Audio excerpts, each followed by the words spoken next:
દુઃખ સાથે આપની સમક્ષ આવ્યો છું. તમે જુઓ, આપણા સૌના વડાપ્રધાન માનનીય નરેન્દ્રભાઈ મોદી, જેમની જવાબદારી છે નીચે કોઈ ભૂલ કરે મંત્રી મુખ્યમંત્રીઓ તો એને ઠપકો આપવાનું કામ છે. આજે તેઓ પંજાબમાં જઈને સન્માનીય પ્રધાનમંત્રીએ જે ચેતરભાઈ વસાવાને લઈને નિવેદનો કર્યા છે, એનાથી સમગ્ર આદિવાસી સમાજમાં ખૂબ મોટો રોષ છવાયો છે. આદિવાસી સમાજ નરેન્દ્રભાઈ મોદીને જોઈને વર્ષો સુધી મત આપ્યું છે. કોઈ આદિવાસી નેતાને જોઈને, ત્યાંના નેતા, લોકલ નેતા, ભાજપના નેતાઓને જોઈને નથી આપ્યું.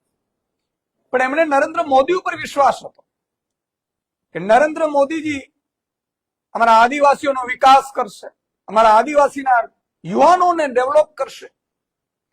પરંતુ ભાઈ શ્રી નરેન્દ્રભાઈ મોદી ગઈકાલે જે નિવેદન કર્યું કે આદિવાસી યુવાન ચેતરભાઈ વસાવાએ ખંડણી, ધમકાવવું, અધિકારીઓને ધમકાવવા, એ કેસમાં કોર્ટે સજા કરી. અત્યાર સુધી આદિવાસી સમાજને એવું હતું કે આ સજા કદાચ ભાજપના અહીંના નેતાઓ એને કરાવવામાં રસ છે. પરંતુ આજે મને કેટલાય આદિવાસી સમાજના આગેવાનોના ફોન આવ્યા કે આ સજા પડી છે, એ સજામાં નરેન્દ્રભાઈ મોદી કે અમિત શાહ પણ મોનિટરિંગ કરતા હોય તો નવાઈ નથી. આજે આદિવાસી સમાજ ખૂબ નિરાશ. વર્ષો સુધી ભાજપને ખોબલે ખોબલે મત આપનાર આદિવાસી સમાજ આજે ખૂબ ખરાબ ફીલ કરી રહ્યું છે.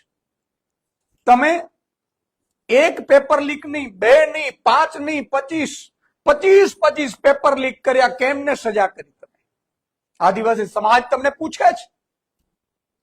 કેટલા એવા ભાજપના નેતાઓએ અધિકારીઓને માર માર્યો છે, કેટલાને સજા થઈ? લઠ્ઠાકાંડ થયું, કેટલા યુવાનો બરબાદ થઈ ગયા, મરી ગયા, કેને સજા થઈ?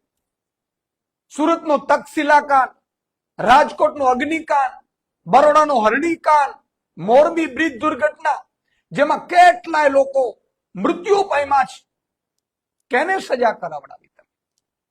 એનો અર્થ એ થયો કે તમને કોઈ ભ્રષ્ટાચાર રોકવામાં કે સજા કરાવવામાં રસ નથી. તમને વિપક્ષને તોડી અને વિપક્ષના જે નવયુવાનો, જનનાયક આદિવાસીનો એક ચેતરભાઈ વસાવા બહાર આવ્યો, એને તમે અંદર કરાવડાવી દીધો. એ વાત સાબિત થઈ રહી છે. ત્યારે આદિવાસી સમાજમાં ખૂબ મોટો અત્યારે રોષ ફેલાયો છે.